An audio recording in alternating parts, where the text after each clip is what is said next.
भाई magnetism and matter class 12th का easy chapter तो है, लेकिन इसी इजीनेस की वजह से ये चैप्टर को बच्चे इग्नोर कर देते हैं। भाई आपको इग्नोर नहीं करना है। इवन सीयूटी की तैयारी करता बच्चा, जेई की तैयारी करता बच्चा, नीट की तैयारी करता बच्चा भी इस चैप्टर को इग्नोर पता नहीं क्यों कर देता है। भाई आपको इग्नोर नहीं करना है इस चैप्टर को। It is an important chapter, क्योंकि थ्योरी रिच चैप्टर है। थ्योरी के लिए आपको ये चैप्टर जरूर पढ़ना है। एक अच्छे स्कोर के लिए आपको ये चैप्टर जरूर पढ़ना है। जो बच्चे न्यूमेरिकल में कहीं ना कहीं वीक रह जाते हैं, उनके लिए ये चैप्टर जो है वो भैया नैया पार लगा देगा। आप प्रीवियस ईयर करके देखोगे, आपको समझ में आ जाएगा। मैं भी कुछ सवाल लेकर के आया हूं, आपको दिखाऊंगा। डेफिनेशंस आप लोगों ने डेफिनेटली करनी है। एक आधी जगह पर कोई फॉर्मूला है जिसका न्यूमेरिकल मैं आपको करवा ही दूंगा। आइए स्टार्ट करते हैं बिना समय गवाए। एक छोटा चैप्टर लेकिन एक important chapter, magnetism and matter. Definition rich है, तो डेफिनेशंस बहुत सारी चलती रहेंगी, ठीक है ना। आप लोगों को भी अगर चाहे तो साथ के साथ लिख लें, नहीं तो अगर आपको इसके नोट्स चाहिए हो तो नीचे डिस्क्रिप्शन को खोल करके देखेंगे, आपको पीडीएफ मिल जाएगी। टेलीग्राम का लिंक लगा हुआ है, वहां से आप पीडीएफ डाउनलोड कर सकते हो, ठीक है। आइए स्टार्ट करते हैं हम लोग इसी जर्नी को आगे बढ़ाते हुए। Chapter number 5 magnetism and matter, ठीक है जी। आइए कुछ डेफिनेशन है, जैसे कि मैग्नेटिक एक्सिस क्या होती है। The line passing through the poles of a magnet is called the magnetic axis of a magnet. भाई सबसे पहली बात यहां पर मैग्नेट के बारे में होती है, ठीक है। तो आपको पता है मैग्नेट के दो पोल्स होते हैं, एक को नॉर्थ एक को साउथ कहते हैं। तो ये जो लाइन पास होती है इसमें से ये वाली लाइन, इसको बोलते हैं मैग्नेटिक एक्सिस। इसको बोलते हैं मैग्नेटिक एक्सिस, ठीक हो गया, कोई दिक्कत नहीं। आगे बढ़ते हैं। मैग्नेटिक इक्वेटर क्या होता है? Line passing through the centre of the magnet at right angles to the magnetic axis, यानी यहां से जब पास करे ये वाली, समझ गए ना? समझ गए ना भाई? कौन सी वाली? ये वाली, ठीक है। इसको बोलते हैं मैग्नेटिक इक्वेटर। ये है मैग्नेटिक इक्वेटर, ठीक, सही। मैग्नेटिक लेंथ किसको बोलते हैं? अब भाई बच्चा समझता है मैग्नेटिक लेंथ का मतलब होता है मैग्नेट की लेंथ। जी नहीं, जो मैग्नेट की टोटल लेंथ होती है उसको ज्योमेट्रिक लेंथ बोलते हैं। ये देखो यहां लिखा हुआ ज्योमेट्रिक लेंथ, ठीक है ना। लेकिन मैग्नेटिक लेंथ उससे कुछ कम होती है। वो कहां से स्टार्ट होती है, कहां खत्म होती है सर? वो स्टार्ट होती है बेटा पोल से। पोल देखो, पोल बिल्कुल कोने पर नहीं होता कभी भी। पोल थोड़ा सा अंदर होता है, यहां इस जगह पर। ऐसी पोल यहां कोने पर नहीं, थोड़ा सा अंदर होता है, यहां। इसको बोलते हैं मैग्नेटिक लेंथ। ML लिख रहा हूं इसको शॉर्ट में, ताकि आप समझ पाओ कि टोटल लेंथ नहीं है। टोटल लेंथ तो यहां से लेकर यहां तक है, इसको ज्योमेट्रिक लेंथ बोलते हैं। LG ज्योमेट्रिक लेंथ, समझ गए ना। तो दोनों का रेशियो यहां पर जो दिया गया इट इज 0.84। यही हमको बताता है कि लगभग 80-85% जो मैग्नेट है वहीं पर ही मैग्नेट का असली प्रभाव है। उसकी ज्योमेट्री थोड़ी सी ज्यादा बड़ी होती है, ठीक है। होपफुली आप इस बात को समझ गए। मैं साइड भी हो रहा हूं, कुछ बच्चे साथ के साथ नोट करते हैं, पॉज करके नोट कर सकते हैं, अपने नोट्स बनाते चले जाओ। आगे बढ़ते हैं। अब भैया बात आती है कूलम्स लॉ की। देखो जिस तरीके से कूलम्स लॉ यूज होता था चैप्टर 1 में, देखो ये चैप्टर 5 जो है ना, वो चैप्टर 1 से बहुत बार लिंक होगा, बहुत जगह पर लिंक होगा, इवन चैप्टर 2 से भी। तो चैप्टर 1-2 का रिवीजन आपने अच्छे से करना है, तब चैप्टर 5 आपको पूरा समझ में आएगा। आप चैप्टर 5 को ऐसे चुटकियों में पढ़ जाओगे अगर आप चैप्टर 1 और 2 का अच्छे से रिवीजन करके आए हो। ये मैं पहले ही बोल देता हूं आपको, ठीक है। तो 1 और 2 का अच्छा रिवीजन अगर होगा, चुटकियों में टिप्स पर आ जाएगा आपके चैप्टर, सच बता रहा हूं। फिर कुछ गिनी चुनी चुनिंदा डेफिनेशंस बचेंगी बस, जो आपको याद करनी होगी। Intensity of magnetization, magnetizing field, ये सब चीजें क्या होती हैं, बस इतना जानना है फिर उसके बाद ठीक है। और ये चैप्टर आपकी मुट्ठी में होगा, बहुत इजी चैप्टर है, इसीलिए बच्चे इसको इग्नोर कर देते हैं। इग्नोर नहीं करना है भाई, करके जाना है। और जिस तरीके से मैं बता रहा हूं, जिस प्लान के साथ मैं बता रहा हूं, उस प्लान के साथ आप लोगों ने चैप्टर करना है। ज्यादा टाइम भी नहीं लगेगा, चैप्टर भी रिवाइज हो जाएगा और चैप्टर पकड़ में भी आ जाएगा पूरा, ठीक है। बेटा कूलम्स लॉ दो चार्जेस के बीच में लगता था, वैसे तो बात तो सही है सर। क्या होता था? ये होता था sir K Q1 Q2 bye R², सही है ना। इस K की जगह पर क्या लिखते थे? इस K की जगह पर लिखते थे 1/4 pi epsilon not Q1 Q2 bye R²। यही फोर्स का फॉर्मूला था कि नहीं था जब चार्जेस की बात हो रही थी? यस सर था। अब यहां पे चार्जेस की बात नहीं होती है, तो सर किसकी बात होती है? यहां बात होती है मैग्नेटिक पोल्स के बारे में। जब मैग्नेटिक पोल एक दूसरे पर क्या लगाते हैं? फोर्स लगाते हैं। जैसे चार्जेस एक दूसरे को अट्रैक्ट रिपेल करते हैं, वैसे ही क्या पोल्स रिपेल अट्रैक्ट नहीं करते? क्या करते हैं ना। जैसे एक नॉर्थ पोल के सामने एक नॉर्थ पोल ले आया तो वो क्या करेगा? अरे रिपेल ही तो करेगा। तो किस फोर्स से रिपेल करेगा? फोर्स कहां से आएगी? बोले ये फोर्स आएगी, कूलम्स लॉ ही देगा कैसे देगा मैं सिखाता हूं। देखो यहां पर आप क्या करते हो, इस नॉर्थ पोल को ना हम इस तरीके से लिखते हैं, QM सर ये QM क्या है, ये चार्ज कहां से आ गया? बेटा चार्ज नहीं है ये QM चार्ज नहीं है। QM is magnetic pole strength.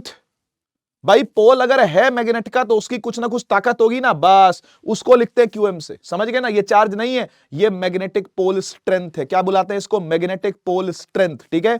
अब इसे कैसे लिख सकते हो भाई? सेम तरीका बिल्कुल। इसका भी जो फोर्स होता है एक दूसरे पर जो लगती है वो डायरेक्टली प्रोपोर्शनल होती है दोनों QM के, इनवर्सली प्रोपोर्शनल होती है दोनों के बीच के डिस्टेंस के स्क्वायर के। यहां से यहां तक जो डिस्टेंस होगा R है ना, उसके इनवर्सली प्रोपोर्शनल स्क्वायर के होगी, ठीक है ना। सबको क्लब कर दोगे तो F प्रोपोर्शनल आ जाएगा बेटा क्या? QM बाय R स्क्वायर, ठीक है। अच्छा यहां पर कांस्टेंट था 1/4πε0, यहां पर कांस्टेंट होता है μ0/4π, μ0/4π। तो फोर्स यहां पर बन जाएगी F is equal to μ0/4π QM magnetic pole strength है भाई ये, ठीक है ना, मैग्नेटिक पोल स्ट्रेंथ है ये। और बस ये आपका फॉर्मूला बन गया Coulomb's law for magnetic poles, ठीक है। देखो बिल्कुल सेम फॉर्मूला, जो कहानी आप पहले पढ़ रहे थे वही कहानी यहां पर भी है, सेम टू सेम बिल्कुल। चेक कर लो एक बार जरा, ठीक है ना। और मैं लॉ भी पढ़ देता हूं आपके लिए, लिखा है दिस लॉ स्टेट्स दैट, हाँ जी क्या स्टेटमेंट है इस लॉ की? कह रहा है फोर्स ऑफ अट्रैक्शन और रिपल्शन जो होती है दो मैग्नेटिक पोल्स में वो डायरेक्टली प्रोपोर्शनल होगी प्रोडक्ट ऑफ देयर पोल्स, है ना। और इनवर्सली प्रोपोर्शनल किसकी होगी भाई? इनवर्सली प्रोपोर्शनल होगी square of the distance between them, है ना। दिख रहा है कि नहीं दिख रहा? आइए एक आधा क्वेश्चन भी देख लेते हैं। यस क्वेश्चन आ गया है, आओ क्वेश्चन भी देख लेते हैं। कह रहा है two poles one of which is 5 times as strong as the other. एक अगर QM है तो दूसरा 5 QM है, 5 टाइम्स स्ट्रॉन्ग है ऐसा लिखा हुआ है। Exert on each other a force equal to, एक फोर्स दी भी हुई है यहां पर। कह रहा है when placed 10 centimetre apart in air find the strength of each pole. तो निकाली जा सकती है, ऐसी कोई दिक्कत वाली बात नहीं। मैं फॉर्मूला लिख देता हूं आपके लिए।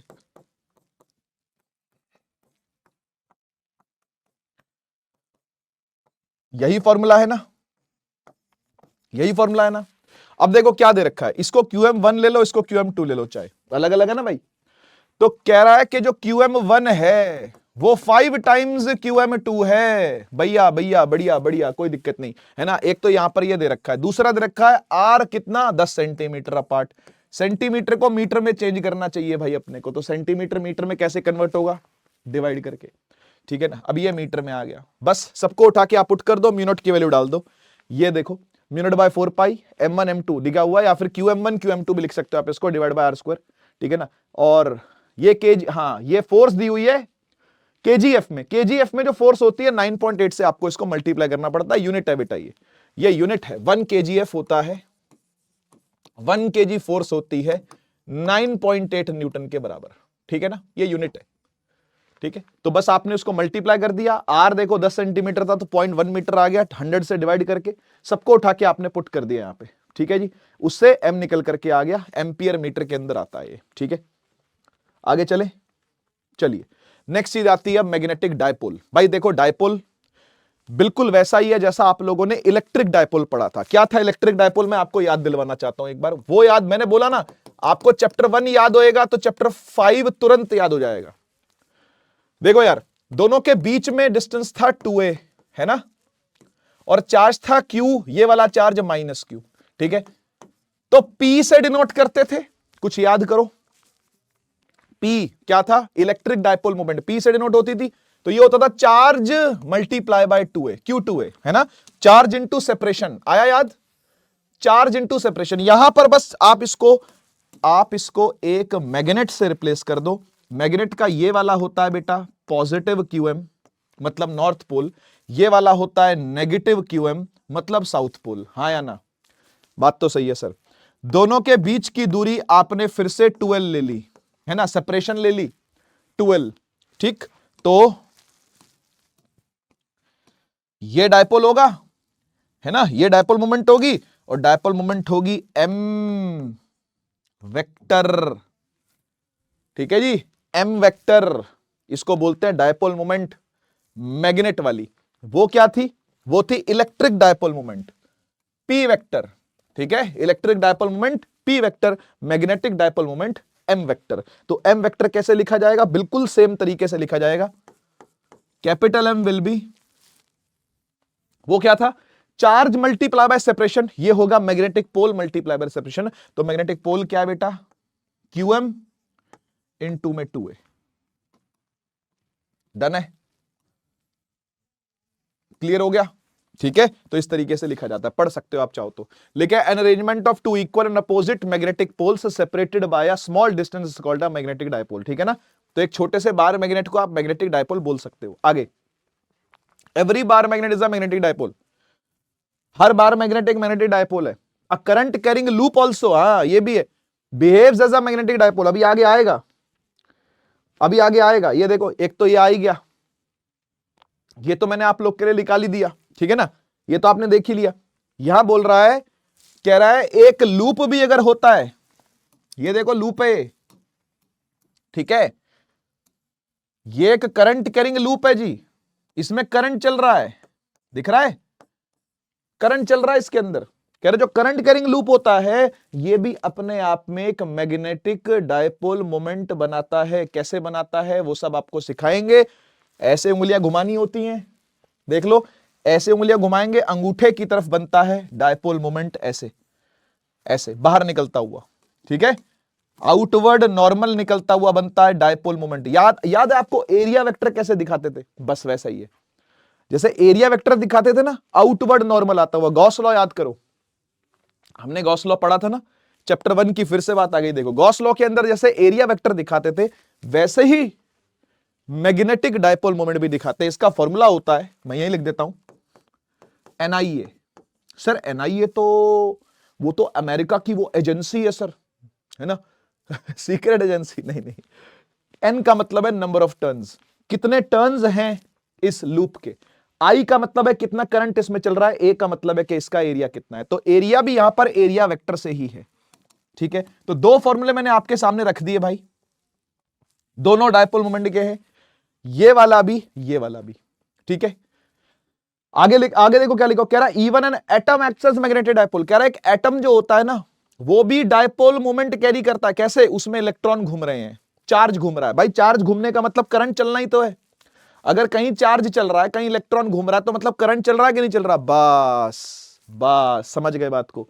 कह रहा है even an atom acts as magnetic dipole due to circulatory motion of electrons around it nucleus. बोला ना, इलेक्ट्रॉन का घूमना मतलब करंट का ही चलना हो गया। करंट का चलना मतलब डायपोल मोमेंट एक एटम के पास भी होती है और वो ऐसे ही निकलती है, ठीक है। ये हम लोगों ने देख ही लिया, ठीक है। मैग्नेटिक डायपोल मोमेंट किसी मैग्नेटिक डायपोल की जो होती है, वो पोल स्ट्रेंथ और मैग्नेटिक लेंथ का मल्टीप्लीकेशन है। ये मैग्नेटिक लेंथ है, वेक्टर क्वांटिटी, ये पोल स्ट्रेंथ है QM, और ये आगे आपका magnetic dipole moment M vector से इसको लिखा जाता है, ठीक है ना। इसकी यूनिट देख लो क्या है भाई, SI यूनिट, बहुत इजी, एम्पियर मीटर स्क्वायर। अब ये कैसे आई, ये यहीं से आई है, देख, यहीं से इस वाले फॉर्मूले से आई है, देख यहां देख, M इज इक्वल टू क्या होता है, NIA, ठीक है। N का मतलब तो नंबर है, नंबर का कोई यूनिट नहीं होता। करंट का, सर करंट का होता है ampere. A for area, area का होता है मीटर स्क्वायर, तो एम्पियर मीटर स्क्वायर हो गया, ampere metre square, AM square short में लिखेंगे इसको, शॉर्ट में लिखेंगे AM स्क्वायर, खत्म खत्म, बहुत इजी, समझ गए ना। तो इस तरीके से निकाला जा सकता है। आगे बढ़ते हैं। कह रहा steel wire of length L has a magnetic moment M। अच्छा जी, कह रहा it is bent into a semi circular arc. ले भाई, ले भाई, ये स्टील वायर थी, ये स्टील वायर थी, इसके कहीं से पोल्स मिल गए होंगे, ये नॉर्थ पोल या साउथ पोल कैसे भी करके इसमें मैग्नेट इंड्यूस करवा दिया गया होगा, ठीक है ना। तो कह रहा है कि भाई इसकी जो लेंथ है वो L है, ओके। कह रहा है मैग्नेटिक मोमेंट इसकी M है, M मैग्नेटिक मोमेंट है इसकी। कह रहा है इसको ना सेमी सर्कुलर आर्क के फॉर्म में बेंड कर दिया। कैसे बेंड कर दिया, ऐसे बेंड कर दिया, ऐसे ऐसे बेंड कर दिया। कह रहा अब बताओ नई डायपोल मोमेंट क्या होगी, यही पूछा ना। हाँ देखो, what is the new magnetic moment, नई मैग्नेटिक डायपोल मोमेंट क्या होगी। देखो बहुत सिंपल है, आप ये देखो कि जो पहले पूरी लेंथ थी, अब वो पूरी लेंथ ऐसे आ गई है सेमी सर्कल के फॉर्म में। देखो पूरा सर्कल होता तो हम बोलते 2πr, लेकिन पूरा सर्कल नहीं है तो हम बोलेंगे πr, हाँ या ना।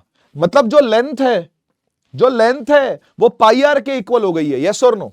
यस सर, सही बात है, लेंथ जो है वो πr के इक्वल हो गई है। तो यहां से रेडियस निकालो, रेडियस क्या आएगा, रेडियस आएगा सर L/π। इससे क्या हुआ सर, इससे बेटा हमको यह पता चल गया कि यह डिस्टेंस कितना है, दिस इज रेडियस ना, ये सेंटर हो गया, रेडियस हो गई, रेडियस कितनी है L बाय पाई, ये कितनी होगी सर, ये भी L बाय पाई। सर ये क्यों निकाला आपने, क्योंकि बेटा हम लोगों को निकालनी है न्यू मैग्नेटिक डायपोल मोमेंट, और डायपोल मोमेंट होती है QM इनटू सेपरेशन, और सेपरेशन यहां पर कौन सी लेते हैं, स्ट्रेट सेपरेशन जो होती है दोनों पोल्स के बीच में, कभी भी ऐसे वाली सेपरेशन नहीं लेंगे, वेक्टर लेंथ होती है, देख देख यहां पे वेक्टर आया हुआ, यही समझाने के लिए मैंने क्वेश्चन करवाया है, this is vector length, vector length के लिए आपको this length has to be taken, ठीक है, this length has to be taken, ये वाली लेंथ आपको लेनी है, और ये length L by pi, L by pi, 2L by pi है, 2L by pi, so this is the answer, समझ गए ना। तो पहले अगर डायपोल मोमेंट M थी तो अब डायपोल मोमेंट क्या है, ये है, this is the answer.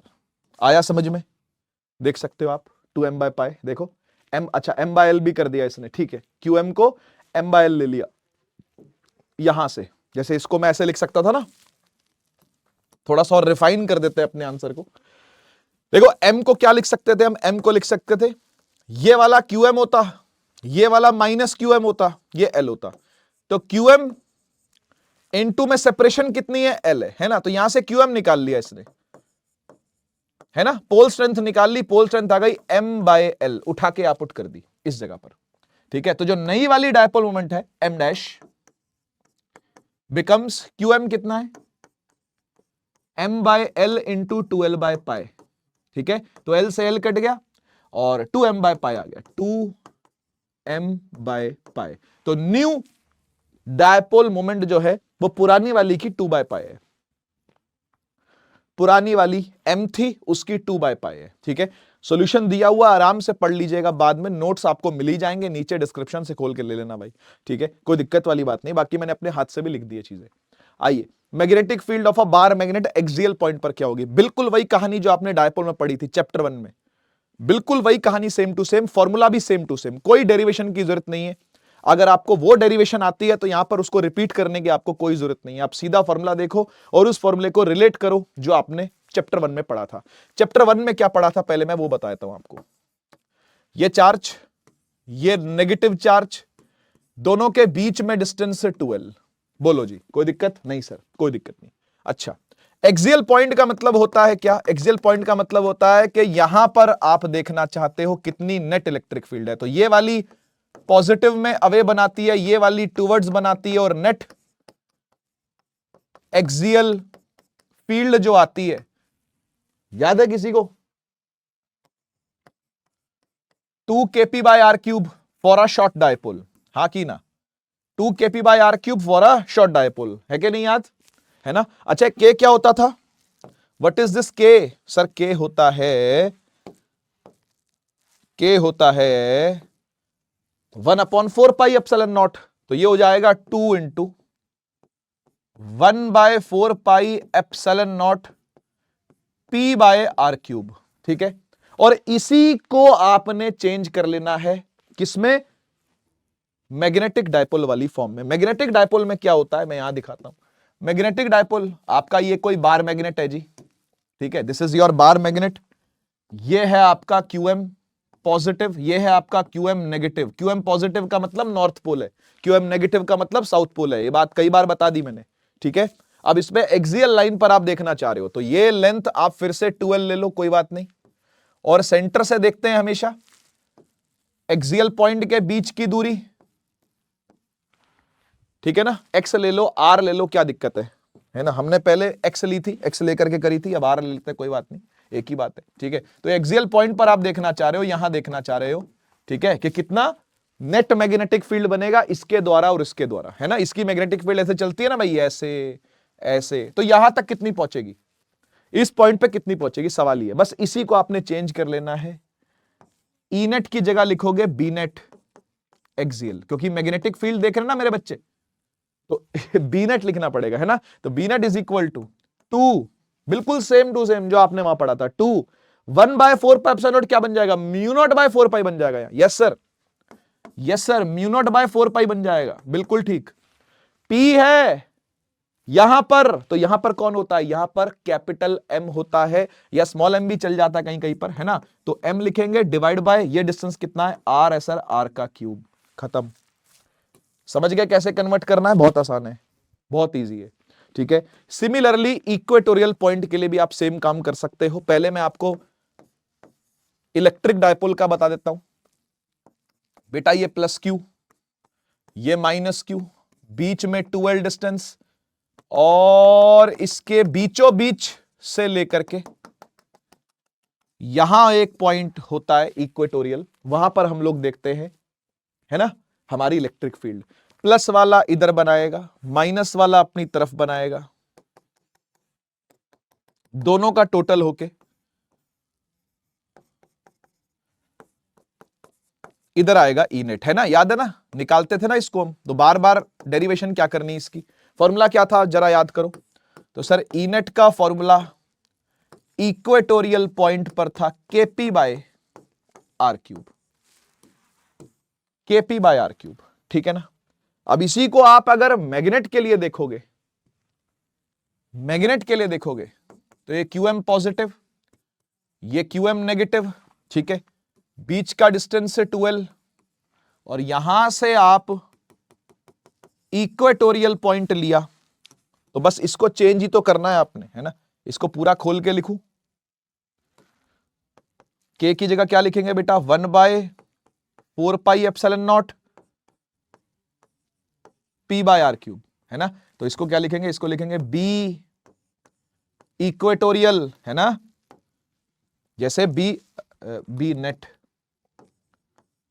B net equatorial KP by R cube है, तो यहां लिखा जाएगा के की जगह 1/4πε0 नहीं, μ0/4π, ठीक है, μ0/4π, पी की जगह पर एम, और डिवाइड में ये डिस्टेंस होता है आर, यही डिस्टेंस है ना शॉर्ट डायपोल के लिए आर, तो बस आर क्यूब, वैसे का वैसे, ठीक है, एकदम सेम तरीका है, एकदम सेम कहानी है, ठीक है ना। हजम करो फटाफट जल्दी से, तो आगे चले, चले आगे, ठीक है। कोई क्वेश्चन अगर एक आधा हुआ तो देखते हैं भाई, अच्छा सा, ठीक है ना, नहीं तो फिर हम आगे बढ़ेंगे। आओ टॉर्क आ गया भाई, ठीक है, तो टॉर्क की बात करते हैं। टॉर्क की भी कहानी वैसी ही है, देखो यार, आपको याद होगा इलेक्ट्रिक फील्ड अगर ऐसे रखी जाती है और डायपोल ऐसे रखा जाता है, ठीक है ना, this is P, electric dipole की बात हो रही है बेटा, है ना, ये पी है, ठीक है, दोनों के बीच में एंगल क्या, थीटा, है ना। तो फिर टॉर्क होती थी P क्रॉस E, है ना, which is PE sine theta, है ना। ये था टॉर्क का फॉर्मूला, ये था टॉर्क का फॉर्मूला। सेम कहानी एनालॉजिकली आ जाएगी किसके लिए, मैग्नेटिक फील्ड के लिए। भाई ये है आपकी मैग्नेटिक फील्ड B, ठीक है, एक्सटर्नल मैग्नेटिक फील्ड B, ये रही आपकी डायपोल मोमेंट, मतलब आपने बार मैग्नेट को ऐसे रखा हुआ है तिरछा, ऐसे,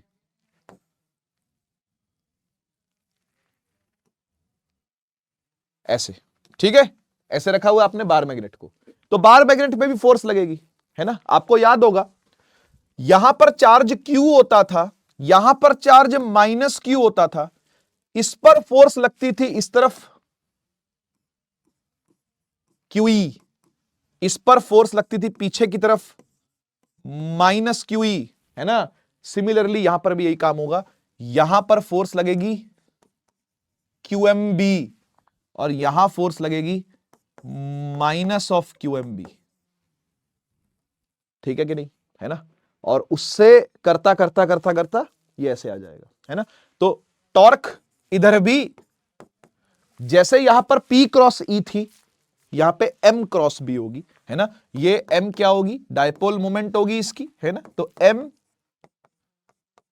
क्रॉस B खोल के लिख सकते हो MB साइन थीटा,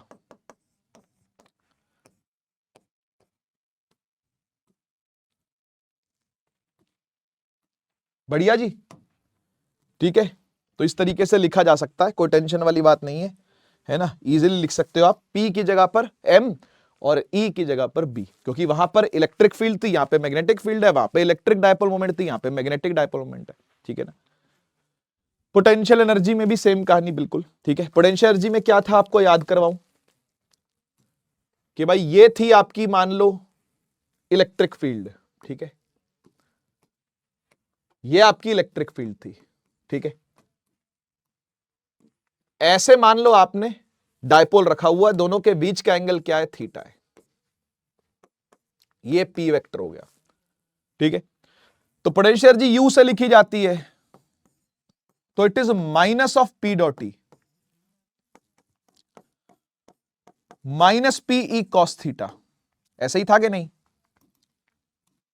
याद है, ऐसे ही था कि नहीं, है ना। बिल्कुल सेम कहानी चलेगी बी के साथ भी। ये आपकी बी है मैग्नेटिक फील्ड, ठीक है। ऐसे करके आपने मैग्नेटिक डायपोल मोमेंट यानी कि बार मैग्नेट को प्लेस कर रखा है, ठीक है, और उसको भी आप घुमाओगे अगर तो पोटेंशियल एनर्जी बनती है U is equal to minus M vector dot B vector, पूरा खोलेंगे तो minus M B cos theta, है ना। डॉट प्रोडक्ट खुलता है तो कॉस से ही खुलता है ना, ठीक जी। तो ये आपकी क्या आ गई भाई, पोटेंशियल एनर्जी आ गई, ठीक है जी, फील हो पा रही है, ठीक है। आओ आगे बढ़ते हैं। ये हमने ऑलरेडी पहले ही पढ़ लिया। कोई मैग्नेटिक लूप अगर होता है ना, जैसे मैंने आपको भी बताया था, ऐसा लूप है, मान लो करंट ऐसे चल रहा है, तो उंगलियां घुमानी है आपको करंट की दिशा में, ठीक है। ये आई करंट है बेटा, करंट की दिशा में उंगलियां घुमाओगे, थंब बता देगा कि किस तरफ मैग्नेटिक मोमेंट बन रही है due to, magnetic dipole moment बन रही है ड्यू टू अ लूप, है ना। इसको आईए लिखते हैं और नंबर ऑफ टर्न ज्यादा हो जाएंगे तो एनआईए लिख सकते हो आप इसको, ठीक है ना। तो ये मैं आपको ऑलरेडी बता चुका हूं, ठीक है। नॉर्मल टू द प्लेन होगी बेटा, हमेशा ध्यान रखना, एरिया वेक्टर के ही सेम डायरेक्शन में अलाइन रहेगी, एरिया वेक्टर के ही सेम डायरेक्शन में लाइन, एरिया वेक्टर भी ऐसे बाहर की तरफ ही दिखाओगे आप, मैग्नेटिक मोमेंट ही ऐसे बाहर की तरफ ही आएगी, ठीक है। वेरी सिंपल, बाकी आप कुछ भी इसमें से पढ़ना चाहो पढ़ सकते हो, ठीक है। ये ध्यान रखना कि भाई कोई भी शेप का लूप हो सकता है, कोई जरूरी नहीं कि गोल लूप ही हो, लूप तो ऐसा भी हो सकता है ना, ऐसा ऐसा ऐसा ऐसा ऐसा ऐसा ऐसा, तो इसका भी कुछ एरिया वेक्टर होगा, वो ऐसा ही होएगा, है ना। और इसका भी मैग्नेटिक मोमेंट जो होगा वो ऐसा ही होगा, बाहर निकलता हुआ, ठीक है। तो फील कर लेना इस चीज को कि उससे कोई फर्क नहीं पड़ता कि शेप कैसी है, शेप कैसी भी हो सकती है, होना लूप चाहिए बस, ठीक है। और ये देखो डायरेक्शन निकालनी, हर चीज लिखी हुई है नोट्स के अंदर, मैंने बोला ना थ्योरी रिच है, तो मैं थ्योरी सारी लेकर के आया हूं, कुछ नहीं छोड़ा है मैंने, ठीक है ना। तो राइट हैंड थंब रूल इस तरीके से, कोबरा रूल जिसको हम लोग बोलते हैं, उंगलियां जिस दिशा में घुमाओगे आप वो करंट की दिशा होनी चाहिए, और थंब बता देगा कि मैग्नेटिक मोमेंट किस तरफ है, एरिया वेक्टर किस तरफ है, वगैरह वगैरह, ठीक है जी। एक रिवॉल्विंग इलेक्ट्रॉन भी करंट का ही रूप होता है भाई, हाँ कि ना, देखो ना भाई, अगर इलेक्ट्रॉन ऐसे ऐसे गोल गोल गोल गोल घूम रहा है तो इसका मतलब करंट ही है, और करंट की दिशा अगर आपको पता चल गई तो आप उंगलियां घुमाओ, उंगलियां घुमा करके आप मैग्नेटिक मोमेंट नीचे है कि ऊपर है, बाहर है, ऐसे है, किधर भी है वो आप देख सकते हो, ठीक है। तो इसके लिए क्या क्या फॉर्मूला कैसे बनता है इसके लिए वो भी आपको समझाता हूं। देखो आप जानते हो कि मैग्नेटिक मोमेंट को हम NIA लिखते हैं। अब N का यहां पे कोई मतलब नहीं, क्योंकि टर्न्स तो नहीं है ना, इलेक्ट्रॉन ये घूम रहा है जो, और वो एक चक्कर मार रहा है, एक चक्कर मार रहा है, एक चक्कर के लिए देखते हैं, है ना, जब वो एक चक्कर पूरा करता है तो N को तो 1 ही डालेंगे, तो सीधा सीधा ये क्या आ गया, IA आ गया, कोई दिक्कत बेटा नहीं। अच्छा I क्या होता है सर, करंट होता है, तो करंट होता है चार्ज अपॉन में टाइम, यस और नो, यस सर बिल्कुल सही बात है। तो इसको हम ऐसे लिख सकते हैं क्या, I की जगह पर Q/T इनटू में A, और Q की जगह पर E लिख सकते हैं, इलेक्ट्रॉनिक चार्ज, एक इलेक्ट्रॉन का चार्ज, तो Q की जगह पर E लिख देता हूं ऐसे, E/A/T।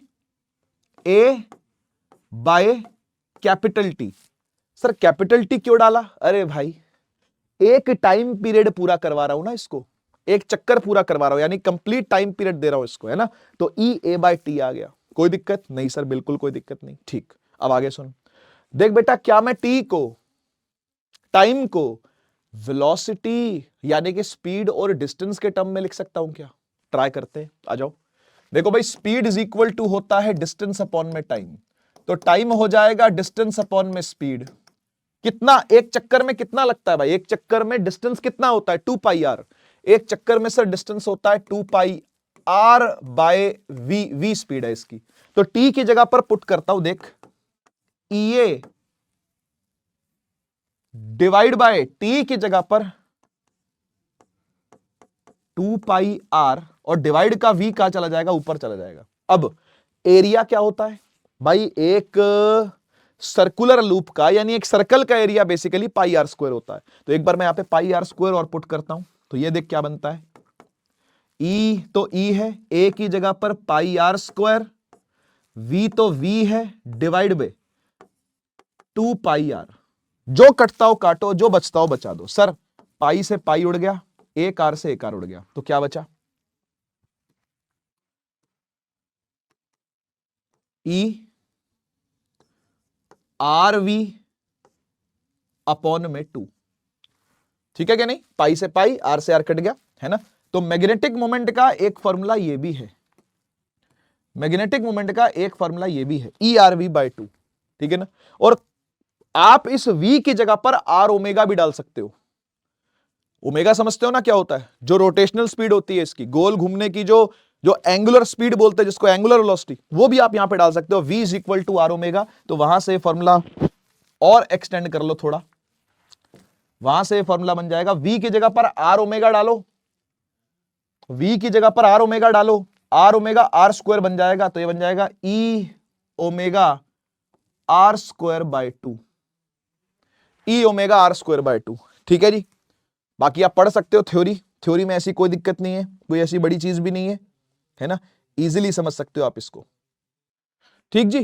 तो ई आर वी बाय 2 या E omega R square by 2, ये दोनों ही फॉर्मूले हैं किसके, मैग्नेटिक मोमेंट के, जब एक इलेक्ट्रॉन घूम रहा होता है। ठीक है ना। अब इसके अंदर एक चीज और निकाली जाती है, जब इलेक्ट्रॉन घूमता है ना, तो इसके ऑर्बिटल मोशन के लिए एक जायरो मैग्नेटिक रेशियो भी निकाला जा सकता है भाई। वैसे बोर्ड के लिए इसको बता दिया जाता है, ठीक है ना, क्योंकि कोई पता नहीं कि 1 मार्क के अंदर कोई क्वेश्चन बना करके, फिल इन द ब्लैंक बना करके आपको ये सवाल दे दिया जाए। ठीक है ना। तो ये वैल्यू आपको याद रखनी होती है। देखो कुछ नहीं है, बहुत सिंपल है, जायरो मैग्नेटिक रेशियो होता है, ऊपर रखा किसको, मैग्नेटिक मोमेंट को, नीचे रखा किसको, एंगुलर मोमेंटम को। एंगुलर मोमेंटम एमवीआर होता है ना, इलेक्ट्रॉन जो घूम रहा है, एंगुलर मोमेंटम आएगा एमवीआर, और ऊपर क्या रखा हुआ, ऊपर देखो ईवीआर बाय 2, वही जो हमने अभी मैग्नेटिक मोमेंट निकाली थी। तो मैग्नेटिक मोमेंट रखो ऊपर और एल रखो नीचे। एल कौन है, एंगुलर मोमेंटम रखो नीचे। तो EVR bye 2 divide by L क्या है, एमवीआर, एमवीआर। तो वीआर से वीआर कट गया, तो ये आ गया ई बाय 2m। अब ई क्या होता है भाई, इलेक्ट्रॉन का चार्ज, m क्या होता है भाई, इलेक्ट्रॉन का मास। तो इलेक्ट्रॉन का चार्ज डिवाइड बाय इलेक्ट्रॉन का mass, charge by mass, specific charge बोलते हैं जिसको, वो आ रहा है डिवाइड बाय 2। इसको जायरो मैग्नेटिक रेशियो बोलते हैं। इसकी वैल्यू बेटा आपको याद रखनी है 8.8 × 10⁻10। ठीक है, ये याद रखनी है, आपको भूलना नहीं है। ठीक है, 1 मार्क के अंदर हो सकता है ये क्वेश्चन आ जाए। ठीक है, मैग्नेटिज्म के अंदर गॉस लॉ, पहले तो बता दूं नहीं लगता ही नहीं है, पर आप लगाने की कोशिश करते हो। अगर आपकी जिद है कि जी गॉस लॉ तो हम लगाएंगे, तो गॉस लॉ आप लगा नहीं पाओगे, आंसर 0 ही निकल करके आएगा। ऐसा क्यों सर? ऐसा इसलिए क्योंकि मैं आपको एक छोटी सी बात बताता हूं। मान लो कि आपके पास एक डाइपोल है, एक प्लस क्यू है, एक माइनस क्यू है। ठीक है, और आप चाहते हो कि भाई हम इसके लिए नेट फ्लक्स निकालें, हम इस डाइपोल के लिए एक नेट फ्लक्स निकाले। तो आप क्या करते हो, आप इसको क्लोज कर देते हो एक गॉसियन सरफेस से, हाँ या ना याद करो, गॉसियन सरफेस से आप इसको क्लोज कर देते हो। यस सर कर देते हैं, बिल्कुल ठीक है ना। और तब क्या होता है, तब सर यहां से निकलती है फील्ड, और इधर आकर के खत्म हो जाती है। यहां से निकलती है फील्ड, इधर आके खत्म हो जाती है कि नहीं, ऐसे ही होता ना। और जो फील्ड बाहर भी जाती है इसके, मतलब आप बोलो कि फ्लक्स बाहर भी जा रहा है, तो वो फ्लक्स घूम के अंदर भी तो आ रहा है, वो फ्लक्स घूम के अंदर भी तो आ रहा है या नहीं। तो जितना आउटगोइंग फ्लक्स है क्या, उतना इनकमिंग फ्लक्स है, हाँ। और जितना आउटगोइंग फ्लक्स और इनकमिंग फ्लक्स अगर इक्वल होगा, तो नेट फ्लक्स क्या होगा, 0 होगा। तो इस केस में नेट फ्लक्स क्या आता है भाई, 0 आता है, और गॉस लॉ लग नहीं पाता है ना। यानी सरफेस इंटीग्रल आप कभी भी लोगे, जैसे ई डॉट ds होता ना, ई डॉट da भी बोल देते हैं इसको, है ना। आप कभी भी लोगे तो ये 0 आएगा, किसके लिए, डायपोल के लिए। अब सर बात इलेक्ट्रिक डायपोल की नहीं हो रही है, बात हो रही है मैग्नेटिक की। तो भाई मैग्नेटिज्म के अंदर समस्या यह है कि कभी मैग्नेट के दो पोलों को अलग किया जा ही नहीं सकता। मैग्नेट के अंदर भी यही प्रॉब्लम है। भाई यहां पर तो आप अकेला चार्ज पकड़ लोगे, पॉजिटिव अकेला पकड़ लिया, नेगेटिव अकेला पकड़ लिया, या पॉजिटिव पोल अकेला पकड़ पाओगे क्या? नहीं। नेगेटिव पोल अकेला पकड़ पाओगे? नहीं। कभी भी ये पोल अलग नहीं होते। These poles can not be separated, है ना। मोनोपोल्स एग्जिस्ट नहीं करते कभी भी, है कि नहीं। तो इसका मतलब ये हुआ कि भाई अगर ये नॉर्थ पोल है और अगर ये साउथ पोल है और आप चाहो कि भाई हम इनका नेट फ्लक्स कैलकुलेट कर ले, मैग्नेटिक फ्लक्स कैलकुलेट कर ले, और आपने उसके लिए क्या किया, गॉसियन सरफेस बना दिया इसके आसपास, तो यही वाली समस्या होगी कि भाई नॉर्थ से फील्ड आएगी बाहर, घूम करके साउथ में घुस जाएगी। समझ पाए बात को? तो इसका मतलब ये कि नॉर्थ से फील्ड निकल रही है, साउथ में जा रही है, आउटगोइंग फ्लक्स इनकमिंग फ्लक्स के इक्वल है, तो नेट फ्लक्स क्या आएगा? जीरो ही आएगा। इसलिए आप बी डॉट डी ए करोगे, अगर B vector dot D A, यही होता है ना भाई, सरफेस इंटीग्रल लेना। मैग्नेटिक फील्ड का सरफेस इंटीग्रल अगर आपने पूरे सरफेस के लिए अगर आपने लिया तो फिर समस्या आएगी ये वाली, क्योंकि फील्ड निकलेगी और घूम के वापस भी आना है उसको सरफेस में, उसी सरफेस से निकल के उसी सरफेस में वापस भी आना है, तो ये जीरो ही आना है, फ्लक्स कभी बनेगा ही नहीं, ठीक है ना। और हमें यह समझाता है कि मोनोपोल्स एग्जिस्ट नहीं करते, monopoles do not exist, monopoles do not exist, हमेशा डायपोल की फॉर्म में ही रहेगा एक बार मैग्नेट। क्लियर हुई बात? बढ़िया तरीके से समझ में आई, ठीक है ना। अच्छा, अब एक बच्चा आकर के बोलता है, कहता है सर एक बात बताओ, अगर मैंने बार मैग्नेट को इतना ही गॉसियन सरफेस बना करके ऑक्यूपाई कर लिया, तब तो आप एक ही पोल डाल रहे हो, तब तो नहीं है, साउथ पोल तो बाहर है, अब क्या होगा बताओ? तो अब भी समस्या वहीं की वहीं खड़ी है। क्यों? क्योंकि नॉर्थ पोल अगर यहां है तो भाई इसका कॉरेस्पॉन्डिंग साउथ पोल इसके पीछे ही होता है। बात समझ रहे हो ना? अगर ये वाले नॉर्थ की आप बात कर रहे हो तो यहां पर भी कोई ना कोई साउथ है, फिर यहां पर भी कोई ना कोई नॉर्थ है, फिर यहां पर भी कोई ना कोई साउथ, समझ रहे हो ना। South north south north south north अंदर ही है, डायपोल्स है ना, छोटे छोटे डायपोल्स ही तो है। तो अगर नॉर्थ यहां है तो यहीं पे साउथ भी है, फिर वही काम होगा, यहां से जाएगी घूम के वापस आ जाएगी, तो जितना आउट गोइंग उतना इनकमिंग, ठीक है। ऐसे गई और ऐसे ही वापस आ गई, ठीक, तो जितनी बाहर गई उतनी अंदर वापस आ जाएगी दोबारा, ठीक है। यही बात यहां पे लिखी हुई है, देख लो। कह रहा Gauss law in magnetism states that surface integral of a magnetic field over a close surface is always zero, हमेशा जीरो ही आएगा किसी भी क्लोज सरफेस के लिए भैया। Net magnetic flux through a close surface is zero, हमेशा zero ही आकर के आपको दिखेगा, ठीक है। तो ये बात है। गॉस लॉ की कॉन्सिक्वेंसेस क्या है अगर आप उनको यहां लगाते हो, तो मैग्नेटिज्म में लगाते हो तो। कह रहा Gauss law indicates that there are no sources और सिंक्स ऑफ मैग्नेटिक फील्ड, कोई सोर्स नहीं है, कोई सिंक नहीं है मैग्नेटिक फील्ड का। मैग्नेटिक फील्ड कहां से चली कहां खत्म हो गई किसी को नहीं पता। कह देते हैं कि भाई बाहर में नॉर्थ से साउथ होती है, अंदर में साउथ से नॉर्थ होती है, लेकिन एक्चुअली में कहां से स्टार्ट हुई कहां खत्म हुई। लेकिन इलेक्ट्रिक फील्ड में ऐसा नहीं है। इलेक्ट्रिक फील्ड का सोर्स पॉजिटिव चार्ज है और इलेक्ट्रिक फील्ड का सिंक का मतलब जहां जाके खत्म होती है वो नेगेटिव चार्ज है, जबकि यहां पे ऐसा नहीं होता। मैग्नेटिक फील्ड की प्रॉपर्टीज अलग है। कह रहा in other words there are no free magnetic charges, poles बोलना चाहिए इसको। Hence isolated magnetic poles do not exist, monopoles do not exist. यही बात बता रहा था मैं आपको, लिखी हुई है। कह रहा magnetic poles always exist as unlike pair of equal strength, हमेशा अनलाइक पेयर्स में होंगे।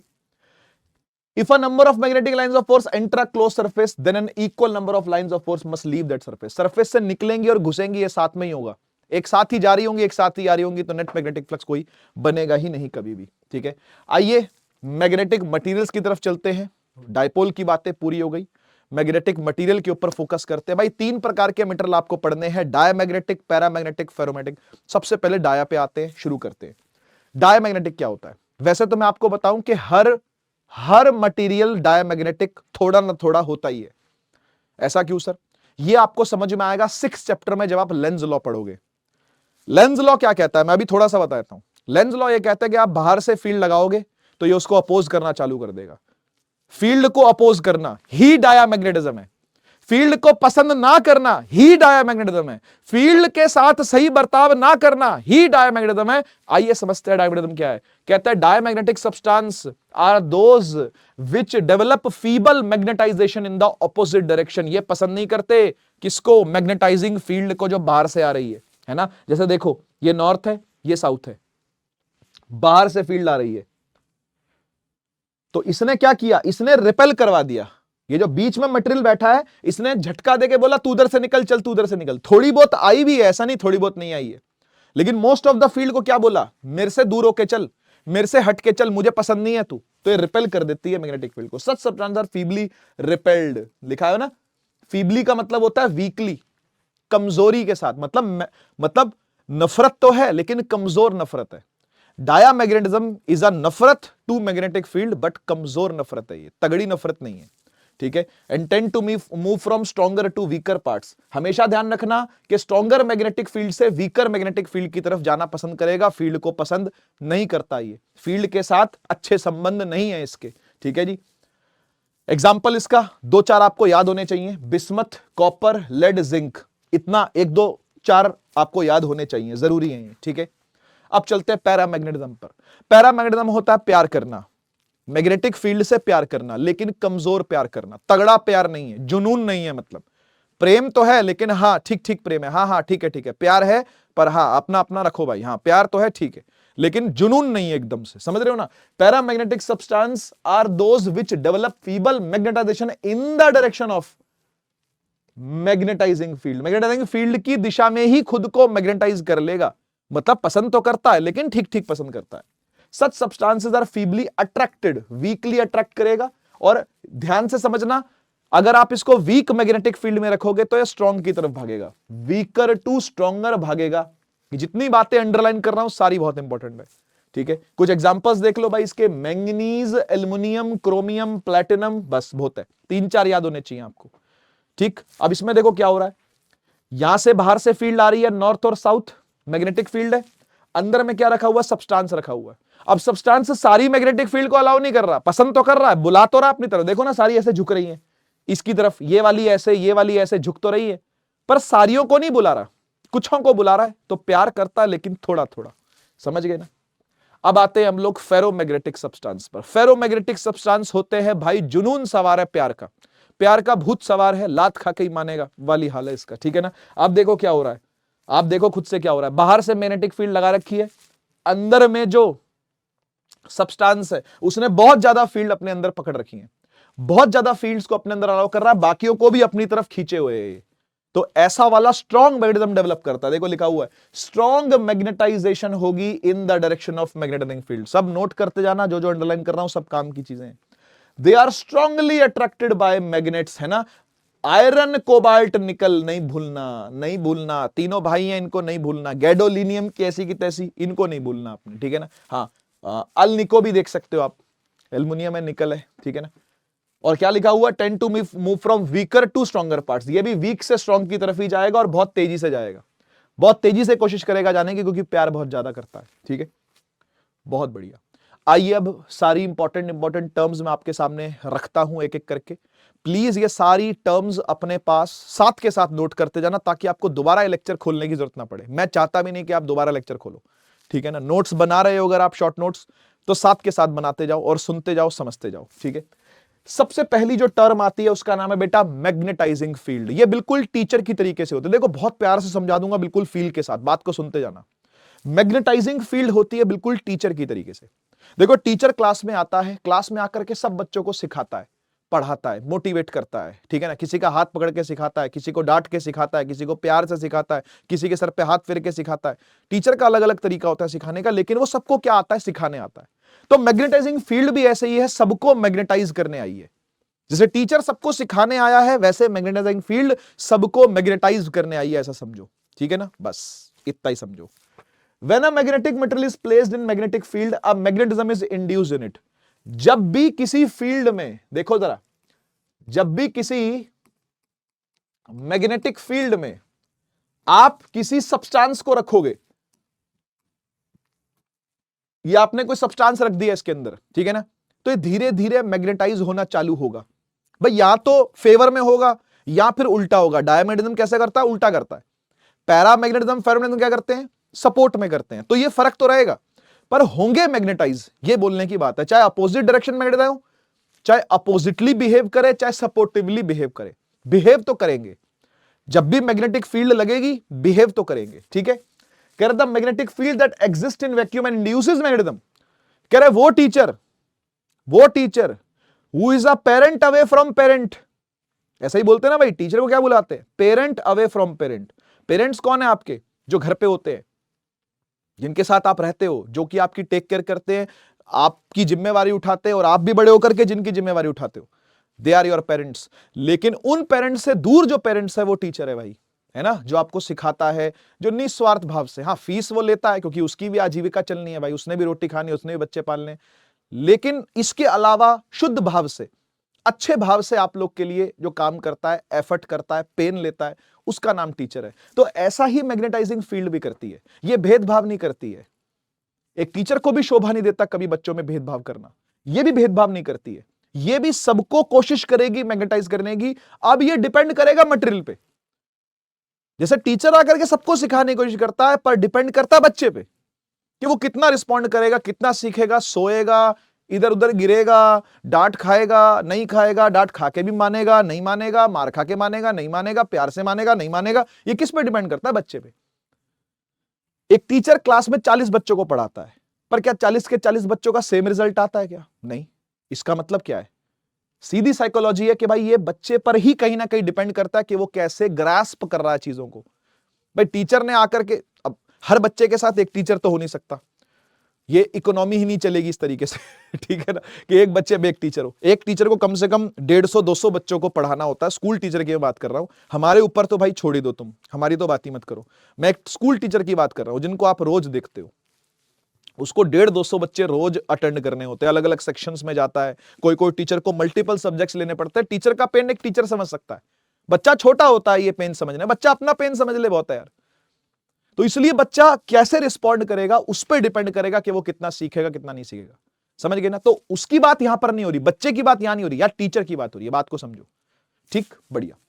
तो लिखा है मैग्नेटिक फील्ड दैट एग्जिस्ट, वो मैग्नेटिक फील्ड जो एग्जिस्ट करती है वैक्यूम में और इंड्यूस करवाती है मैग्नेटिज्म, उसे बोलते हैं मैग्नेटाइजिंग फील्ड। ठीक है ना? इसे ऐसे लिखते हैं, बी नॉट से लिखा जाता है इसको। और ये आया कैसे? म्यू नॉट एन आई कैसे आया बेटा? सोलेनॉइड की है ये सोलेनॉइड के रिस्पेक्ट में बताई जा रही है। बताओ सोलेनॉइड के अंदर फील्ड कितनी होती है? म्यू नॉट एन आई होती है कि नहीं होती? अरे याद ना, पिछला चैप्टर पढ़ा था ना, पिछले चैप्टर सही तो पांचवा चैप्टर आएगा बेटा, चौथा पढ़ेगा तभी पांचवा पढ़ेगा ना। ठीक है, तो सोलेनॉइड के अंदर जो मैग्नेटिक फील्ड होती है, जो सोलेनॉइड क्रिएट करता है, ठीक है, उसी को यहां पर मैग्नेटाइजिंग फील्ड का फॉर्मूला बना करके छोड़ रखा है। ठीक है, उसी को यहां पर मैग्नेटाइजिंग फील्ड का फॉर्मूला बना के छोड़ रखा है। इसको बी नॉट लिख देते हैं, जो फील्ड इसके अंदर से चल रही है उसको बी नॉट लिख दिया जाता है। क्लियर हो गया? आगे चलते हैं। अब आती है बात मैग्नेटिक इंडक्शन की, इसको भी समझो। कह रहा है total magnetic field inside a magnetic material is the sum of the external magnetizing field and additional magnetic field produced due to the magnetizing material is called magnetic induction. Sir ये कौन है? अब ये क्या बला है सर? सुनो सुनो, देखो भाई, ऐसा है कि टीचर ने तो अपना कुछ सिखाया, वो है बी नॉट, वो है बी नॉट। ठीक है, बच्चा भी सीख गया, बच्चा भी सीख गया, ठीक है ना, बच्चा भी सीख गया। पर मुझे एक बात बताओ, क्या बच्चा पूरा पूरा सीख जाएगा? जो टीचर ने 100% सिखाया, क्या बच्चा 100% सीख जाएगा? क्या नहीं, 90 सीखेगा, 80 सीखेगा, 85 सीखेगा, 70 सीखेगा, है कि नहीं? तो जो नेट रिजल्ट मिल रहा है बच्चे का कि वो कितना सीखा, that is called magnetic induction. मैं बच्चे और टीचर समझाऊंगा आपको, एकदम सटीक दिमाग में बैठेगी चीज जाकर के। सटीक समझ में आ रही है कि नहीं आ रही? एक बार कमेंट कर देना, मुझे बता देना एक बार पॉज करके वीडियो को, कि ये एग्जांपल अगर मैं आपको दे रहा हूं तो सटीक बात आपके दिमाग में बैठ रही है कि नहीं बैठ रही। ठीक है ना?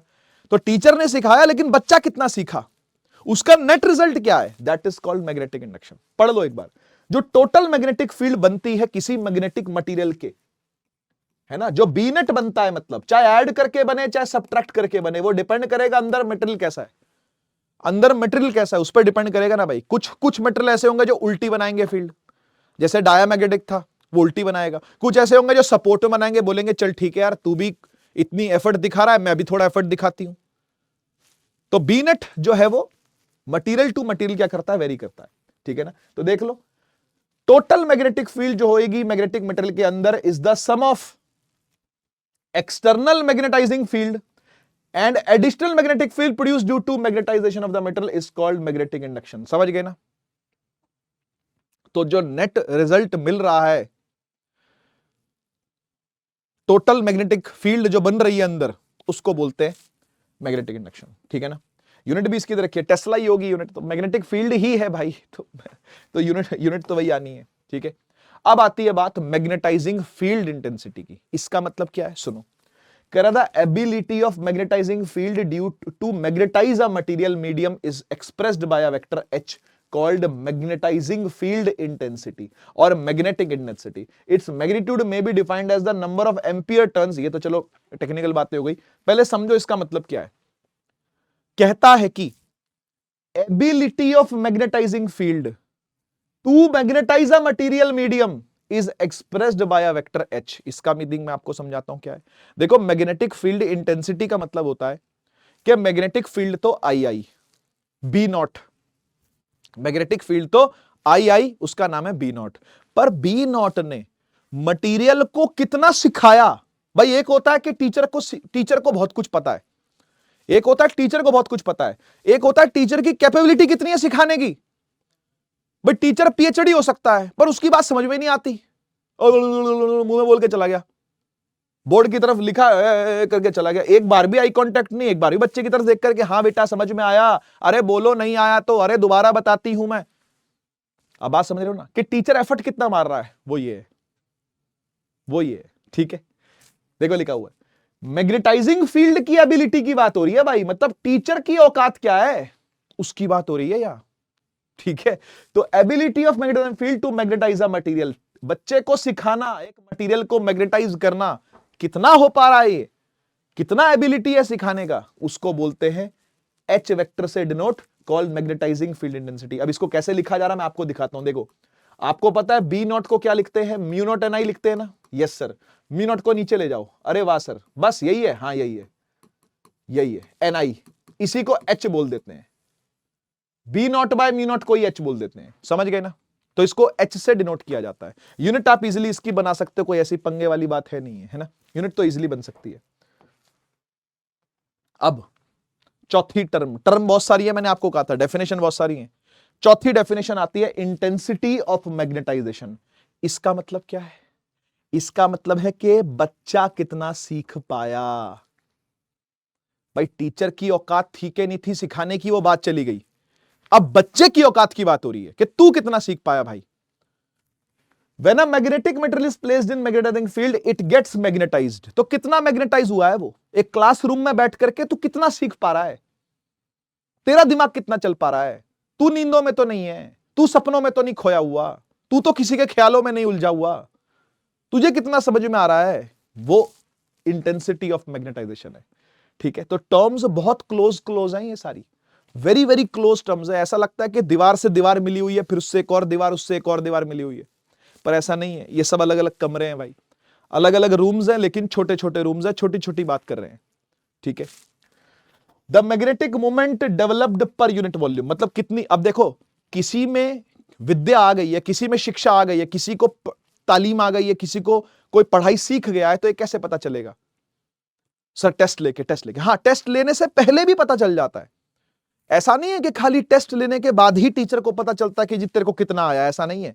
जब टीचर समझा रहा होता है ना, तो बच्चे के एक्सप्रेशंस जो होते हैं, फेशियल एक्सप्रेशंस, उसका रिस्पॉन्स, उसके चेहरे पे चमक, उसके चेहरे का कॉन्फिडेंस, उसकी आंखों में रोशनी, ये सब टीचर देख पाता है। एक अच्छा टीचर होने की पहचान है ये।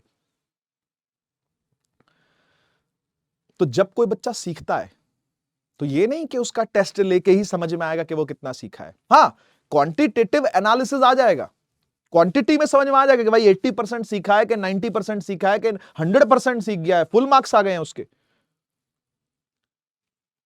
बात वो नहीं हो रही है, क्वालिटेटिवली वो कितना सीखा है वो उसके चेहरे की चमक बता देगी। तो ये बात यहां पर हो रही है, ठीक है ना। कह रहा है कि जो मैग्नेटाइज हुआ है वो कितना हुआ है कैसे पता चलेगा? बोले जितना मैग्नेटिक मोमेंट उसने अपने अंदर पाया है डिवाइड बाय वॉल्यूम। देखो लिखा हुआ है मैग्नेटाइजिंग मोमेंट डिवाइड पर यूनिट वॉल्यूम। कितना मोमेंट लेके आया है मैग्नेटिक मोमेंट, कैपिटल एम से लिखते हैं, यहां स्मॉल एम लिखा हुआ है, कोई दिक्कत वाली बात नहीं है, ठीक है ना। एनसीईआरटी खोल के देखोगे ना अगर आप, तो इंटेंसिटी ऑफ मैग्नेटाइजेशन को कैपिटल एम नहीं लिखा गया, उसको आई लिखा गया है, आई। और स्मॉल एम की जगह स्मॉल एम क्या है? स्मॉल एम यहां पर है मैग्नेटिक मोमेंट, मैग्नेटिक मोमेंट को कैपिटल एम लिखा गया है, जो कि मैं लिख ही रहा था पीछे, और डिवाइड बाय वॉल्यूम। तो आप जिस भी रेफरेंस को पकड़ रहे हो, ये आपको दिखता है तो ये ठीक है, ये आपको दिखता है तो ये ठीक है। मैं दोनों फॉर्मूले लिख दे रहा हूं आपके लिए। बहुत सारे बच्चे मेरे परिश्रम से पढ़े हुए हैं, जो मैंने परिश्रम पढ़ाया है उससे पढ़े हुए बच्चे हैं, वो इसको देखेंगे ज्यादा। नेक्स्ट हम लोग आते हैं यार मैग्नेटिक परमिएबिलिटी टॉपिक पर। देखो बहुत छोटा सा टॉपिक है, बहुत इजी बात बोलता है, कहता है कि परमिएबिलिटी का मतलब होता है ये एक मेजर है extent to which a material can be penetrated या permeated by magnetic field. The magnetic permeability of a material may be defined as the ratio of its magnetic induction to the magnetizing intensity. मतलब दोनों में क्या फर्क था मुझे बताओ। देखो मैग्नेटिक इंडक्शन का मतलब होता है कि कितना ज्यादा वो मैग्नेटाइज हो पाया, कितना इंड्यूस उसके अंदर मैग्नेटिज्म हो पाया। और मैग्नेटाइजिंग इंटेंसिटी का मतलब क्या होता है भाई, कि कितना आपने एफर्ट किया उसमें, ठीक है ना। तो इसको B बाय एच करके हम लिख सकते हैं, बहुत इजी है, ठीक है ना। B बाय एच लिख सकते हैं। ऐसा यूनिट इसकी क्या होगी, देखो B की टेस्ला है, H की एम्पियर पर मीटर अपन ने देख ली थी, ठीक है ना। तो उसी से आप इसकी यूनिट भी निकाल सकते हो बहुत इजीली, ठीक है जी। तो ये परमिएबिलिटी है, म्यू से लिखी जाती है, और इसी का वर्जन जो म्यू नॉट आता है वो आता है सिर्फ और सिर्फ फ्री स्पेस के लिए। तो वो फ्री स्पेस की परमिएबिलिटी होती है, magnetic permeability of free space बोलते हैं उसको। इसी के साथ आता है रिलेटिव परमिएबिलिटी। रिलेटिव परमिएबिलिटी क्या बोलता है, ये वही है जैसे रिलेटिव परमिटिविटी था ना भाई, रिलेटिव परमिटिविटी याद है, ये क्या था, epsilon divide by epsilon not, ये भी वैसा ही है। रिलेटिव परमिएबिलिटी क्या मतलब होता है कि आप वैक्यूम के कंपैरिजन में किसी मटेरियल की परमिएबिलिटी चेक कर रहे हो कि वो कितना पेनिट्रेट या परमिएबल हो सकता है टुवर्ड्स द मैग्नेटिक फील्ड, मतलब मैग्नेटिक फील्ड आकर के कितना पेनिट्रेट कर सकती है किसी मटेरियल को, ठीक है ना। तो mu divide by mu not, और आपको पता है वैक्यूम के लिए जो म्यू होता है वो 1 होता है, वैक्यूम के लिए एप्सिलॉन भी 1 था, ठीक है ना, for air. And for iron the value of mu में भी 1000 से भी ज्यादा हो सकता है, ठीक है ना। तो आप इस बात को समझो कि आयरन जैसा जो मटेरियल होगा जो कि बहुत ज्यादा फेरोमैग्नेटिक होगा, उसका म्यू भी बहुत ज्यादा होगा, ठीक है ना, उसकी परमिएबिलिटी भी क्या होगी, बहुत ज्यादा होगी, ठीक है। और एयर की और वैक्यूम की लगभग बराबर ही होती है, ठीक है ना, कोई खास फर्क नहीं होता। अच्छा, अब एक टर्म और आती है, इसको बोलते हैं ससेप्टिबिलिटी। मैंने आपसे कहा बहुत सारी टर्म्स हैं, उसमें एक टर्म और आती है जिसका नाम है ससेप्टिबिलिटी। देखो ससेप्टिबिलिटी का मतलब होता है कि कोई मटेरियल कितना सेंसिटिव है।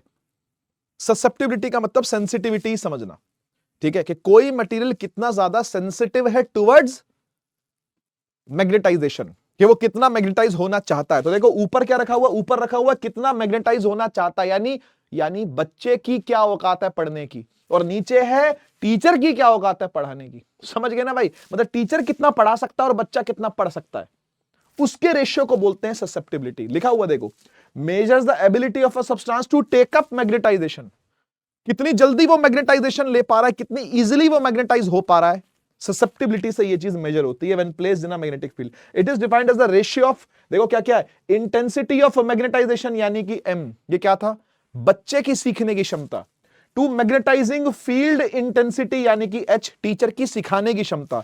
तो ऊपर बच्चा नीचे टीचर, रेशियो ले लिया, ये इस सिंबल से लिखा जाता है, इस सिंबल को काय बुलाते हैं, दिस सिंबल इज काय, ठीक है, CHI, ची नहीं बोलते इसको, चाय भी नहीं बोलते, काय बोलते हैं। कुछ टीचर इसको चाय बुलाते हैं, चाय नहीं है काय है ये, ठीक है ना। तो काय सिंबल हो गया, और किसी भी मटेरियल के लिए कायम लिख लेते हैं इसको, ठीक है ना। अच्छा, इसको आप ऐसे भी लिख सकते हो, देखो आपको याद है आपने m की जगह पर I पढ़ा है ना, तो I बाय H ऐसे भी लिखा जाता है इसको। मतलब जो बच्चे एनसीईआरटी पढ़ रहे हैं वो I बाय H देख सकते हैं, बाकी स्टेट बोर्ड्स या कोई रेफरेंस बुक अगर आप देख रहे हो तो M बाय H मैंने आपको इसी लेक्चर के थ्रू पढ़ाया ही है, ठीक है।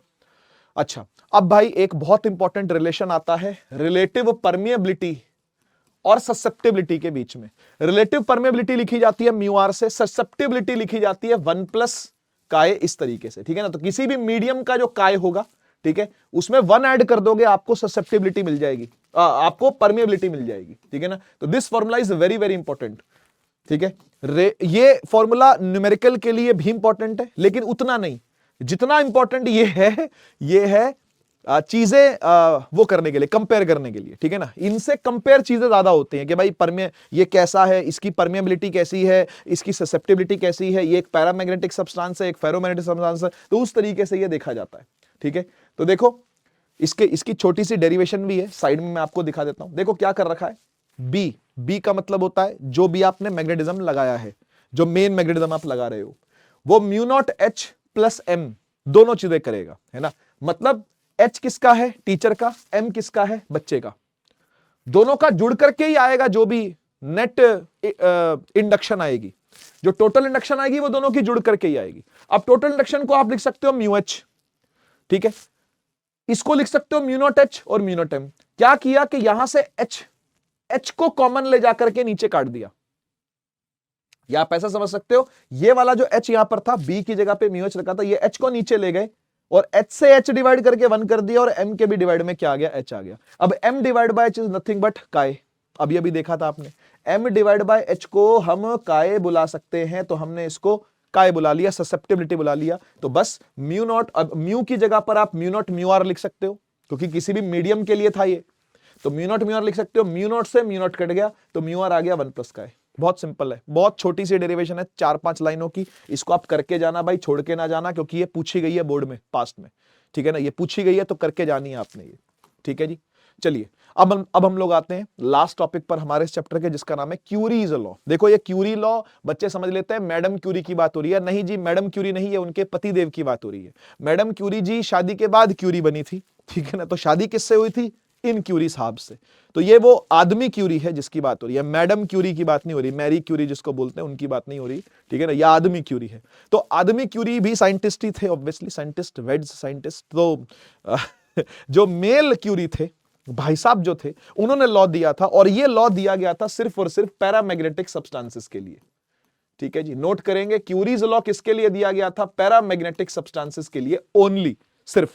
क्या कहता है ये, बहुत इजी है, ये कहता है कि अगर आपने टेम्परेचर बढ़ाया तो आपका मैग्नेटिज्म चला जाएगा, आप मैग्नेटिज्म गवा बैठोगे, क्योंकि टेम्परेचर बढ़ाने से ससेप्टिबिलिटी कम होती है, यानी मटेरियल कम सेंसिटिव हो जाएगा मैग्नेटिज्म की तरफ। जैसे जैसे पहले वो इजीली मैग्नेटाइज हो जाया करता था, इजीली सीख जाया करता था, अब ढीठ हो गया, अब ढीठ हो गया। अगर तुमने टेम्परेचर बढ़ाया तो मैग्नेटाइजिंग कम हो जाएगी, उसकी ससेप्टिबिलिटी कम हो जाएगी। मतलब बच्चा पहले अगर तेजी से कैच करता था, तुमने बच्चे के दिमाग का टेम्परेचर बढ़ा दिया, कैसे भाई, गुस्सा कर दिया, डांट दिया, पीट दिया पकड़ के बच्चे को, तो अब भाई वो डीट हो गया, अब वो पढ़ना नहीं चाहता। बस यही क्यूरीज लॉ है, ठीक है, यही क्यूरीज लॉ है कि उसका मैग्नेटिज्म जो है वो कम हो गया कहीं ना कहीं, ठीक है ना। ये दोनों इनवर्सली प्रोपोर्शनल है, तो chi is inversely proportional to T, ऐसे लिखा जाता है। और जब प्रोपोर्शनलिटी का साइन हटेगा तो एक कांस्टेंट लगेगा, वो कांस्टेंट होता है क्यूरीज कांस्टेंट। यहां पर देखो दिया हुआ है C इज क्यूरीज कांस्टेंट, तो C लग जाता है यहां पर,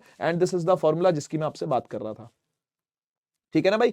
इससे ये फॉर्मूला इजीली बन जाएगा ना, बस वही है। यहां से फॉर्मूला ऐसे भी देखा जा सकता है कि जो मैग्नेटाइजेशन है वो टेम्परेचर के साथ इनवर्सली वेरी कर रही है। अगर आपने टेम्परेचर बढ़ाया तो मैग्नेटाइजिंग घट जाएगी। मतलब होता क्या है असल में, टेम्परेचर बढ़ने से प्रॉब्लम क्या होती है, टेम्परेचर बढ़ाने से जो मटेरियल होता है ना, उसके डायपोल हिल जाते हैं यहां वहां। तो अगर आप किसी भी मैग्नेट को हीट अप करोगे ना, तो वो प्रॉब्लम क्रिएट करेगा मैग्नेटाइजिंग के लिए, ठीक है ना। लिखा हुआ है फ्रॉम एक्सपेरिमेंट्स, ऐसा एक्सपेरिमेंट से पाया गया, it is found that the intensity of magnetism M of a paramagnet is directly proportional to the magnetizing field. Yes, ये तो बात सही है भाई। H का मतलब क्या है, टीचर का पढ़ाना, M का मतलब क्या है, बच्चे का पढ़ना। तो टीचर जितना अच्छा पढ़ाएगा, जितना बेटर पढ़ाएगा, जितना ज्यादा पढ़ाएगा, बच्चा भी उसी हिसाब से पढ़ेगा। तो डायरेक्टली प्रोपोर्शनल तो H के है, पर इनवर्सली प्रोपोर्शनल किसके है, टेम्परेचर के है। भाई ठंडे दिमाग से पढ़ाना पड़ेगा आपको, अपना भी दिमाग ठंडा रखना है और बच्चे का भी ठंडा रखना है, समझ गए ना। Inversely proportional to the absolute temperature T, इसके क्या है, ये इनवर्सली प्रोपोर्शनल है, ठीक है ना। तो दोनों को क्लब करके फॉर्मूला बना, प्रोपोर्शनलिटी का साइन हटा तो C लग गया। M बाय H को ही हम लोग काई लिखते हैं, है कि ना, M बाय H को ही काई लिखते हैं। तो एक छोटी सी क्या कहते हैं डेरिवेशन है, दो लाइन की डेरिवेशन है छोटी सी, ठीक है ना। तो होपफुली आप इस बात को समझ पाए होगे। पैरामैग्नेटिज्म के लिए इसको दिया गया, लेकिन पैरामैग्नेटिज्म के लिए तो दिया गया, लेकिन देखने में आया कि जब आप टेम्परेचर को बहुत ज्यादा राइज करते हो ना, किसी फेरोमैग्नेटिक सब्सटेंस के लिए भी क्यूरीज लॉ काम कर रहा था, लेकिन पूरी तरीके से नहीं, क्योंकि क्यूरीज लॉ तो पैरामैग्नेटिज्म के लिए दिया गया था। फेरोमैग्नेटिज्म के लिए क्यूरी और वाइस ने मिलकर के, क्यूरी वाइस लॉ बोलते हैं इसको, वीज या वाइस वेज ऐसे करके लिखा होता है, क्यूरी वेज लॉ बोलता हूं मैं इसको। तो क्यूरी वेज लॉ जो है, उन्होंने मिलकर के लॉ दिया। उन्होंने कहा कि एक क्रिटिकल टेम्परेचर नाम की चीज होती है। बोले वो क्या है भाई? देखो ना, काय जो था वो C/T था ना। C क्या है? Curies constant. T क्या है? Absolute temperature. बोले एक क्रिटिकल टेम्परेचर नाम की चीज होती है। बोले वो क्या होती है? बोले क्रिटिकल टेम्परेचर तक अगर आपने एक फेरोमैग्नेटिक मटेरियल को हीट किया, कह रहे तब तक तो कोई दिक्कत नहीं है, मतलब तब तक तो ये इसी तरीके से फॉलो करेगा, ठीक है ना। लेकिन जैसे क्रिटिकल टेम्परेचर के पार पहुंच गया तो आपका फेरोमैग्नेटिक मटेरियल पैरामैग्नेटिक की तरह बिहेव करने लगेगा। फेरो बना पैरो, फेरो बना पैरो पैरो नहीं मतलब पैरा, फेरो बना पैरा, ठीक है। तो जो फेरोमैग्नेटिक सब्सटेंस है वो पैरामैग्नेटिक बन जाएगा भाई। क्या करके? क्रिटिकल टेम्परेचर से ज्यादा अगर आपने टेम्परेचर उसका बढ़ा दिया तो। लिखा हुआ देखो यहां पे, पढ़ लो। लिखा है when a ferromagnetic sample is heated, जब एक फेरोमैग्नेटिक सैंपल को गर्म किया जाएगा, इट्स मैग्नेटाइजेशन डिक्रीजेस, बिल्कुल वैसे ही जैसे फेरो की हो रही थी, जैसे पैरा की हो रही थी वैसी फेरो की हो रही है, due to increase in the randomization of its domains. Randomization मतलब यहां वहां बोला था ना मैंने, इधर उधर मूव हो जाएगा इनका। लिखा है at a sufficiently high temperature domain structure डिसइंटीग्रेट्स। कह रहे बहुत ज्यादा हाई टेम्परेचर कर दोगे अगर आप, तो डोमेन स्ट्रक्चर जो इसका था वो डिसइंटीग्रेट हो जाएगा, टूट जाएंगे डोमेन सारे। डोमेन का मतलब होता है यूनिटी।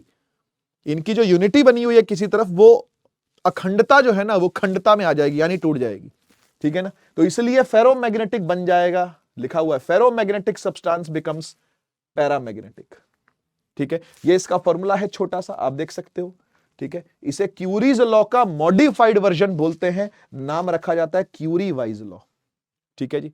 लॉ की स्टेटमेंट नीचे लिखी हुई है, बिल्कुल वही है जो आपने अभी देखी थी, सिमिलर चीज है, ठीक है ना। तो आप इसको भी देख सकते हो। मेरे हिसाब से ये चैप्टर इतना ही बहुत था, ठीक है ना। ज्यादा लंबा चैप्टर देखो है भी नहीं, ज्यादा लंबा मैंने इसको रखा भी नहीं, लेकिन मैंने हर एक चीज आपको एक्सप्लेन करी है, ठीक है। आप लोगों ने अब सवालों की प्रैक्टिस लगानी है, ठीक है। चाहे तो आप सैंपल पेपर के थ्रू लगाएं, चाहे तो आपने जो खरीद रखी है प्रीवियस ईयर की किताब उससे लगाएं। प्रीवियस ईयर क्वेश्चंस का आप लोगों ने प्रैक्टिस करना ही करना है, चाहे वो छोटा चैप्टर हो चाहे वो बड़ा चैप्टर हो। नोट्स अगर आपको चाहिए तो आप ये स्कैन कर सकते हो, नहीं तो डिस्क्रिप्शन में जाके चेक कर सकते हो। मेरी तरफ से आज के लेक्चर के लिए इतना ही बहुत है। अब भाई जल्दी जल्दी आप लोग को लेक्चर मिल रहे हैं, तो बिल्कुल भी टेंशन नहीं लेनी है कि सर हमारा रे ऑप्टिक्स कब होगा। एक 12th वाले बच्चों को ये बड़ी टेंशन होती है, रे ऑप्टिक्स कब। अरे आ जाएगा, रे ऑप्टिक्स भी आ जाएगा। एनसीईआरटी ऑर्डर से चल रहे हैं, जल्दी जल्दी लेक्चर्स को डाल रहे हैं, तो टेंशन लेने की बिल्कुल भी जरूरत नहीं। जल्दी से ही आपके पास रे ऑप्टिक्स भी आने वाला है, आने वाले 3-4 दिनों के अंदर। सो डोंट वरी, मिलते हैं हम लोग नेक्स्ट क्लास के अंदर। तब तक के लिए take care, bye bye. Bharat माता की जय। जय हिंद, वंदे मातरम।